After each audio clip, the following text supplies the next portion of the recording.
Voici les règles générales applicables à un golf.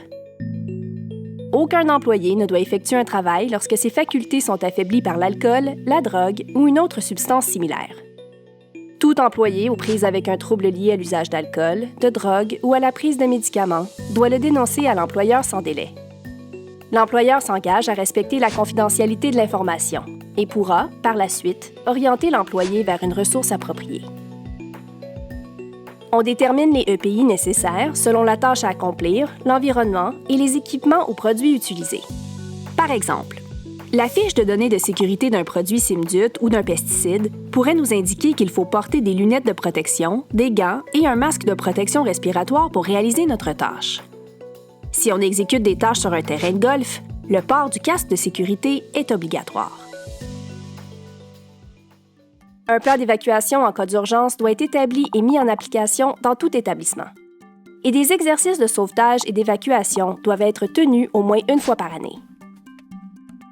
Il faut s'assurer que les systèmes d'alarme et de détection, ainsi que l'éclairage d'urgence, fonctionnent tous adéquatement. Des extincteurs portatifs doivent être installés dans tous les bâtiments afin de pouvoir intervenir contre un début d'incendie. Il faut aussi que des extincteurs additionnels soient installés aux endroits où il y a des risques localisés d'incendie. Les extincteurs portatifs doivent être inspectés annuellement par une entreprise spécialisée. La présence d'au moins un secouriste par quart de travail est obligatoire où sont affectés 50 travailleurs ou moins. Les noms des secouristes doivent être inscrits sur une affiche placée dans un endroit facilement visible et accessible aux travailleurs. Il faut aussi prévoir un nombre adéquat de trousses de premiers soins et s'assurer qu'elles soient maintenues propres, complètes et en bon état. Les trousses doivent être situées dans un endroit facile d'accès, le plus près possible des lieux de travail et être disponibles en tout temps. Un affichage adéquat doit permettre une localisation facile et rapide des trousses.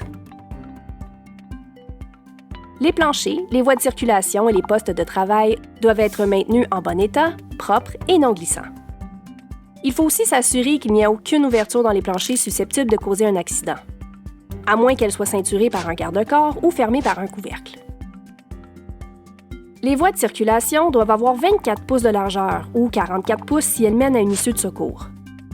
Les passages et les voies utilisées doivent être dégagés, bien éclairés, propres et à l'abri de tout risque de chute d'objets. Sur des terrains de golf, voitures, voiturettes et piétons se côtoient. C'est pourquoi une signalisation claire doit être placée bien en vue dans les cours, les voies, les passages réservés aux piétons, ainsi que dans les intersections des voies de circulation des véhicules. De l'eau potable doit être mise à la disposition des travailleurs dans tous les établissements. La qualité de celle-ci doit être conforme aux normes du règlement sur la qualité de l'eau potable. Une salle à manger doit être mise à la disposition des travailleurs qui prennent leur repas dans l'établissement. Cette salle à manger doit être pourvue de tables et de sièges pour tous les travailleurs qui l'utilisent, être isolée du lieu de travail, être entretenue et maintenue en bon état, et ne pas servir à des fins d'entreposage. Les toilettes doivent être en nombre suffisant et être entretenues dans des conditions hygiéniques. Les panneaux électriques doivent être accessibles en tout temps, et aucun entreposage ne doit être effectué dans un rayon de 1 mètre. Le local électrique ne doit donc pas devenir un espace de rangement, car il doit être libre de toute obstruction.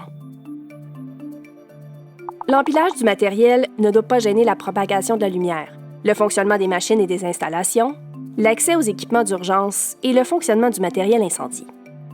Il faut prévoir un espacement minimal de 18 pouces entre les gicleurs et le matériel.